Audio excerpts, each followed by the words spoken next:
Apa jadinya jika seorang mantan anggota pasukan elit Royal Marines tiba-tiba banting setir jadi tukang bangunan? Tenang, ini bukan sinetron. Kali ini kita akan bahas film terbaru di 2025 yang diperankan oleh idola para lelaki tangguh, yaitu Jason Statham yang jadi tukang dalam film A Working Man. Seperti biasa, siapkan kopi hangat dan udut kebanggaan kalian karena petualangan brutal dan penuh adegan gebuk-gebukan akan siap dimulai. Setelah pensiun dari tentara, pria bernama Ken kemudian menjadi tukang di salah satu perusahaan konstruksi bernama Garcia and Family. Tidak hanya menjadi tukang biasa, ternyata ia adalah bos para tukang. Ken kemudian memberikan beberapa wejangan ke para tukang sebelum bekerja yang isinya, tetap semangat, jangan menyerah, ingat kalau kamu miskin, kamu tidak dianggap oleh keluargamu sendiri sebagai keluarga. Begitulah motivasi singkat dari Ken.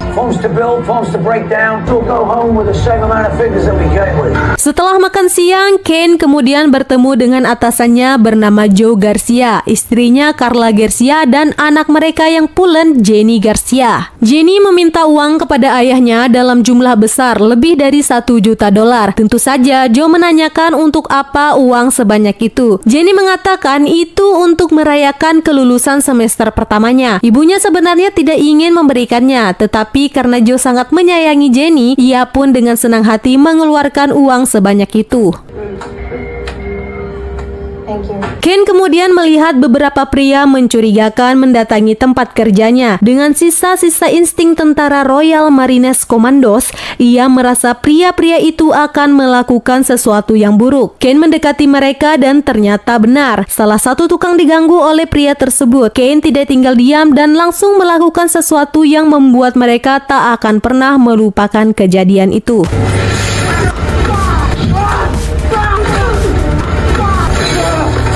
Setelah itu, Ken menjemput anaknya bernama Mary di rumah bapak-bapak yang ternyata adalah mertuanya. Di sana, Ken disalahkan atas kematian mendiang istrinya. Mertuanya meminta agar cucunya tinggal bersamanya. Tapi tentu saja Ken menolak. Mendengar itu, mertuanya pun berkata, "You're unsafe."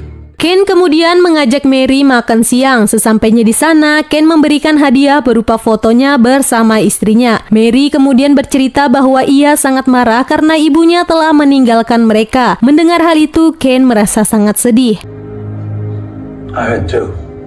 Kemudian Ken bertemu dengan pengacaranya. Ternyata Ken dilaporkan atas kejahatan dalam perang gesek atau dalam bahasa Inggris disebut War of Attrition. Tuduhan itu diperkuat dengan klaim bahwa Ken menderita PTSD atau gangguan stres pasca trauma. Pengacara Ken mendesak untuk menyerah dan mencoba jalur negosiasi. Menurutnya, jika Ken bersikeras melawan, usahanya akan sia-sia dan hanya akan menguras uang. Namun Ken menolak. Baginya menyerah bukanlah pilihan. Ia punya seorang putri yang tidak mungkin ia tinggalkan. Sementara itu, Jenny dan teman-temannya ingin masuk ke salah satu klub dewasa. Karena usianya belum cukup, ia memalsukan kartu identitas. Saat sedang asyik bersama teman-temannya, tanpa sadar Jenny diawasi oleh seorang pria yang bahkan merekamnya diam-diam. Sepertinya Jenny akan dibungkus. Jenny kemudian memesan minuman kepada seorang pria bernama Johnny yang ternyata teman dari pria yang memvideokannya. Karena salah satu temannya tidak kuat dan merasa ingin muntah, Jenny menemaninya ke kamar mandi. Melihat itu, Johnny kemudian memberitahu pria misterius melalui pesan singkat. Pria dan wanita itu kemudian mengikuti Jenny dan tiba-tiba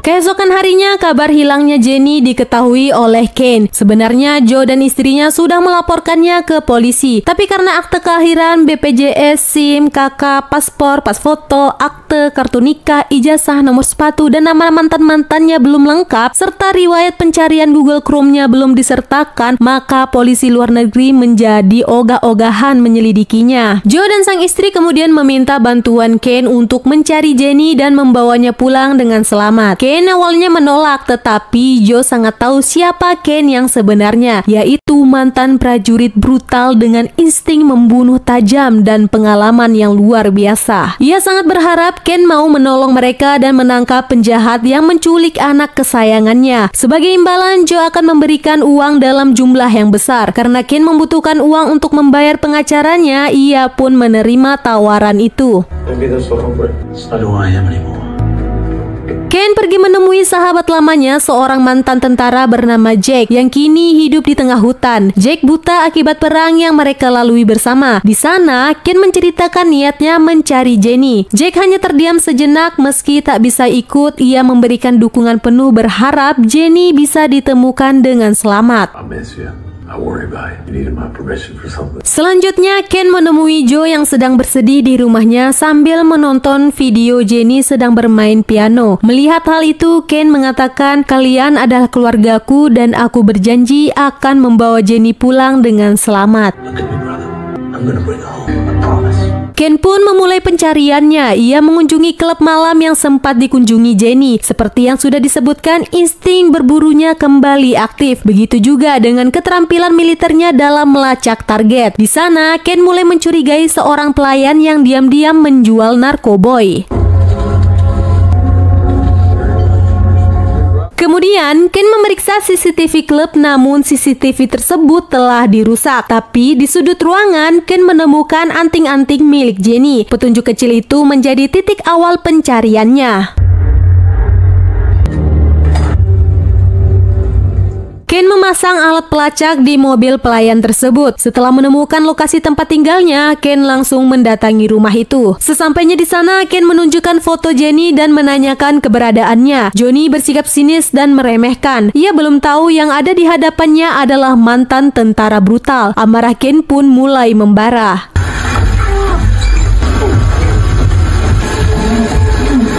Saat Ken menunjukkan sisi gelapnya, beberapa teman Johnny datang mendadak dan terjadilah. Setelah pertarungan brutal, Ken menyelidiki identitas dua pria yang ia habisi. Ia menemukan petunjuk baru. Ternyata mereka adalah anggota geng dari Rusia. Sementara itu, Jenny terlihat masih hidup tapi dalam kondisi lemah, disekap di sebuah ruangan. Ken memutuskan mengawasi rumah Johnny dari kejauhan. Beberapa jam kemudian, 3 pria datang, salah satunya bernama Wolo, yang langsung menarik perhatian Ken. Setelah beberapa menit, Wolo keluar dan kembali ke mobilnya. Ken membutuhkan mereka hingga sampai di sebuah rumah di tengah hutan. Dari kejauhan, Ken mengamati rumah itu, mungkin di sanalah Jenny disembunyikan. Ken masuk dan terekam CCTV. Saat bertemu Wolo, ia kemudian melakukan hal ini. Selanjutnya ia mengikatnya dan menunjukkan foto Jenny. Tapi Wolo menjawab dalam bahasa Rusia dan melontarkan ancaman bahwa 3 generasi keluarga Ken akan dihabisi. Ucapannya memancing emosi Ken dan terjadilah. Namun, Ken sudah merekam semua percakapan, lalu menerjemahkannya. Dari rekaman itu, ia menemukan satu nama, yaitu Dimi. Atas kematian Wolo, seorang ketua kriminal bernama Simon kemudian mengutus anak buahnya, Danya dan Vanko, untuk mencari Ken dan membawanya hidup-hidup. Ken kemudian menghubungi temannya yang bekerja di CIC, Combat Intelligence Coordinator. Ia meminta bantuan untuk mencari seseorang yang bernama Dimi. Temannya langsung mengenali nama itu dan mengatakan bahwa Dimi bukan orang sembarangan. Kalau kau berurusan dengannya, kau juga berurusan dengan sesuatu yang sangat berbahaya. Bahkan polisi pun enggan menyentuhnya. Ken lalu memberitahu bahwa Dimi terlibat dalam kasus perdagangan manusia. Mendengar itu, temannya kemudian memberikan satu petunjuk penting, sebuah bar bernama Hadits. Tempat itu dikenal dijaga ketat oleh geng Rusia dan bisa menjadi titik awal bagi Ken untuk melacak keberadaan Dimi. Kane kemudian datang ke klub itu, gerak-geriknya diawasi oleh seorang penjaga melalui CCTV. Wanita itu melihat bahwa Kane membawa senjata api. Penjaga itu mengira bahwa Kane adalah seorang polisi lalu menyuruh temannya untuk mendatangi Kane. Kane kemudian mengeluarkan sejumlah uang yang sangat banyak. Pria itu pun mengajaknya ke suatu ruangan VIP di klub tersebut. Ternyata ruangan itu adalah tempat bos dari klub itu. Pria bernama Bos ini langsung menanyakan alasan Kane mendatangi klub tersebut. Namun wanita penjaga CCTV itu memberitahu Bos bahwa Kane adalah seorang polisi. Mendengar hal itu, Bos pun menyuruh anak buahnya untuk menghabisi Kane. Let's play.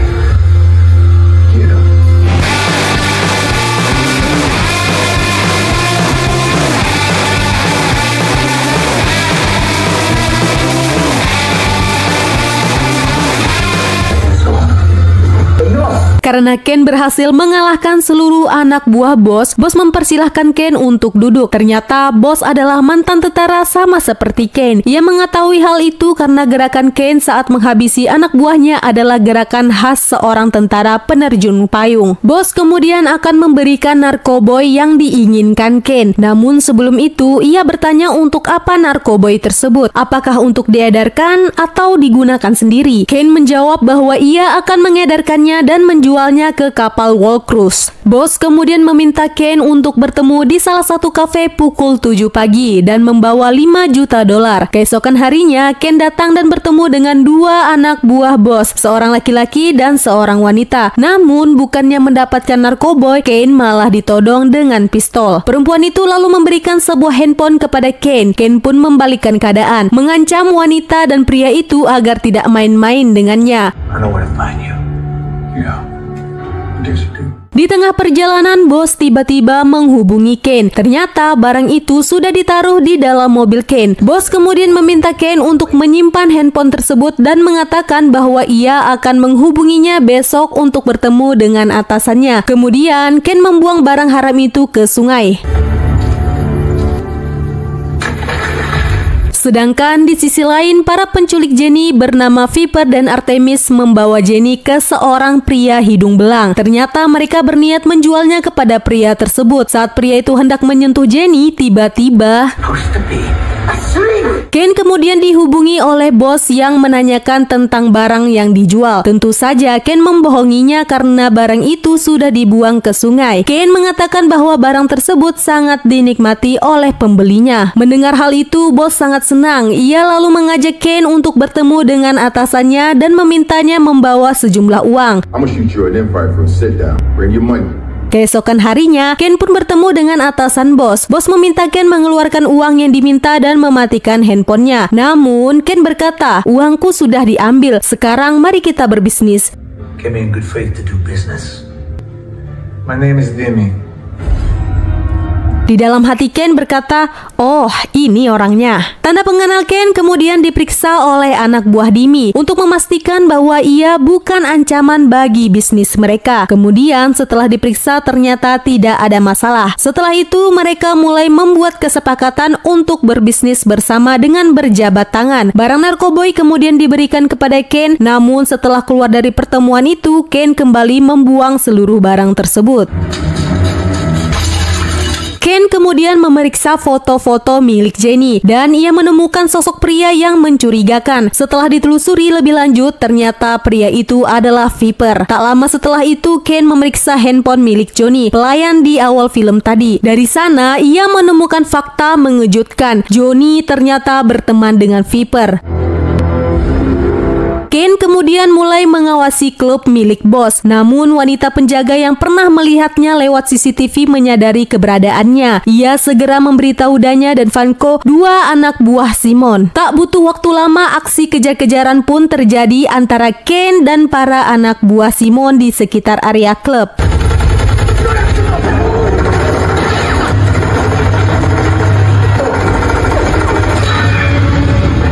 Namun saat aksi kejar-kejaran itu berlangsung, tiba-tiba sebuah mobil polisi muncul dan menabrak Kane. Ternyata polisi tersebut bersekongkol dengan Simon. Kane lalu dibawa oleh Danya dan Vanko menggunakan mobil. Mereka berusaha mengikatnya, tapi saat itulah terjadi aksi yang tidak akan pernah dilupakan oleh Danya dan Vanko.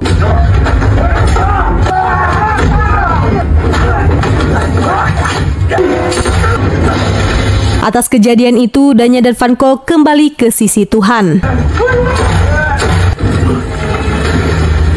Atas kejadian itu, Simon merasa terancam dan marah. Ia kemudian memutuskan untuk bertemu dengan para elit global, orang-orang berpengaruh yang berada di balik jaringan gelap internasional. Dalam pertemuan rahasia itu, Simon mengusulkan satu hal, menghabisi Ken sebelum pria itu menghancurkan seluruh operasi mereka. Ketua elit global itu kemudian menyerahkan 2 anak buahnya untuk mencari Dimi yang sedang bersembunyi. Mereka kemudian berhasil menemukan lokasi persembunyian Dimi. Simon kemudian memberitahu bahwa ayahnya Wolo sudah dihabisi. Your father is dead. Anak buah Simon kemudian memberikan foto ke Dimi yang ternyata itu adalah Ken. Dimi kemudian memperlihatkan tanda pengenal milik Ken kepada Simon. Simon kemudian mengatakan bahwa Ken sedang memburunya. She is hunting you. Anak buah Simon kemudian berhasil menemukan identitas asli dari Ken dan menemukan siapa saja keluarga Ken. Kemudian saat mertua Ken sedang yoga, ia didatangi oleh anak buah Simon. Terlihat Ken menerima telepon dari guru Mary yang mengatakan bahwa hari ini Mary tidak ada yang menjemputnya. Ken pun segera pergi ke sekolah. Sesampainya di sana, Ken mulai merasa curiga. Kakek Mary yang seharusnya menjemputnya ternyata tak kunjung datang. Kecurigaan Ken semakin kuat ketika ia menyadari ada sebuah mobil yang tampak mengikutinya. Ken kemudian meminta Mary untuk melacak lokasi kakeknya. Ternyata lokasi kakek Mary menunjukkan bahwa ia sedang berada di rumah. Ken pun segera memutar arah dan melaju cepat menuju rumah kakek Mary. Sesampainya di sana, ia mendapati rumah tersebut sudah terbakar. Tanpa ragu, Ken langsung berusaha masuk dan menyelamatkan kakek Mary dari kobaran api. Daddy, be careful!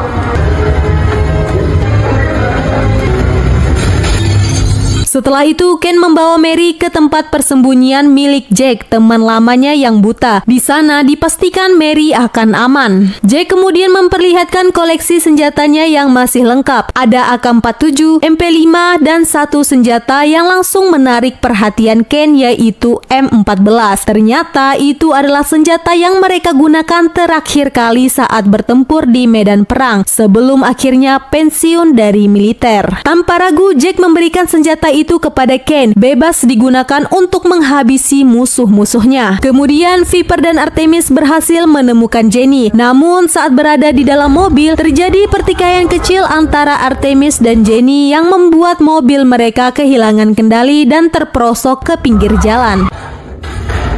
Kesempatan itu langsung dimanfaatkan Jenny untuk kabur dari mereka. Setelah berhasil lolos dari kejaran, Jenny akhirnya bertemu dengan seorang polisi di jalan. Polisi itu terlihat meyakinkan dan berjanji akan membawanya pulang dengan selamat. Tetapi ternyata polisi tersebut justru membawanya kembali ke tangan Viper dan Artemis. Viper dan Artemis kemudian menghubungi bandit tua botak itu dan akan membawa Jenny ke sana. Kemudian terlihat Ken mendatangi persembunyian Dimi dan terlihat ia menghabisi satu persatu dari anak buah Dimi.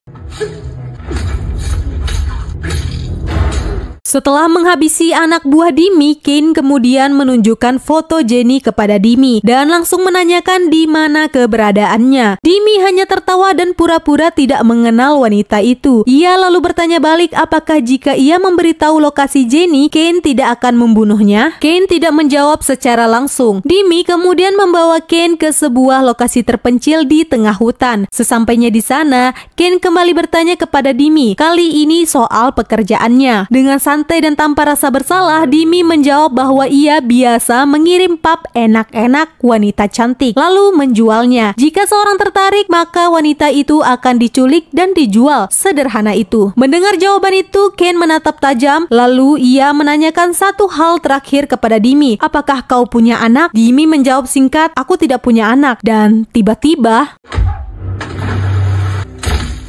bos yang mengetahui Dimi diculik oleh Ken kemudian bersiap-siap untuk mencari keberadaan Ken bersama dengan anak buahnya. Sedangkan di sisi lain, Ken berusaha untuk masuk dan menghabisi penjaga dari klub malam itu. Sementara itu, Jenny akan disiksa oleh bandit tua. Tapi tiba-tiba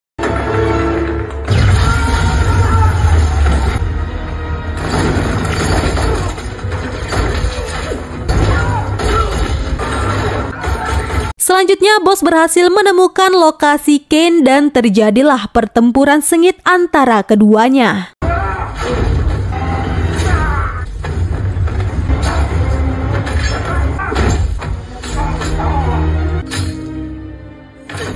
Kane kemudian berhasil menemukan lokasi di mana Jenny berada dan terjadilah aksi yang sangat-sangat brutal.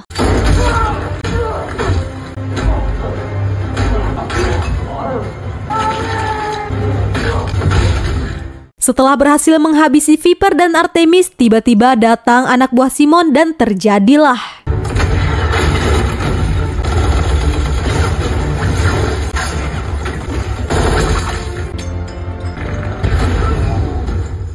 Setelah itu, Kane meninggalkan senjata M14 miliknya di tempat kejadian, lalu mengucapkan perpisahan terakhir kepada masa lalunya. Ia kemudian berhasil menyelamatkan Jenny dan bersiap untuk membawanya pulang. Di tempat lain, Simon yang melihat semua itu terjadi lantas menghubungi ketua elit global, berharap mendapat bantuan. Namun, sang ketua dengan tenang mengatakan bahwa Kane tidak ada kaitannya dengan bisnis mereka dan menolak permintaan Simon. Penolakan itu membuat Simon sangat-sangat marah.